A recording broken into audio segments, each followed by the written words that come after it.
इतिहासात पहिल्यांदाच एक भारतीय इंटरनॅशनल स्पेस स्टेशन म्हणजेच ISS वर जाणार आहे. 11 जून 2025 फ्लोरिडाच्या केनेडी स्पेस सेंटर मधून ॲक्सिओम 4 लॉन्च केलं जाईल, ज्या मिशनचे पायलट असतील शुभांशु शुक्ला. ISS ला जाणारे पहिले भारतीय आणि भारताचे दुसरे अंतराळवीर. शुभांशुची यात्रा खास बनवण्यासाठी इस्रोनं ISSच्या स्टँडर्ड फूड मेन्यू पासून थोडं वेगळं जाऊन देशी स्वाद असलेलं जेवण तयार केलंय. अंतराळात शुभांशुचा मेन्यू कसा असेल, ते कोणतं खास जेवण घेऊन जातात, अजून काय काय त्यांच्या सोबत असेल.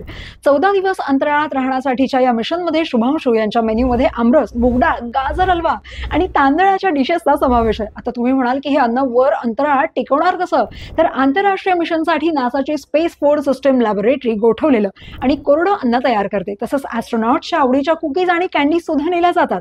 पण यात अजूनपर्यंत भारतीय चव मिसिंग होती. हे लक्षात घेऊन इस्रो आणि DRDO म्हणजेच defence research and development organisation यांनी अंतराळात खाण्यास योग्य भारतीय अन्न तयार केलंय.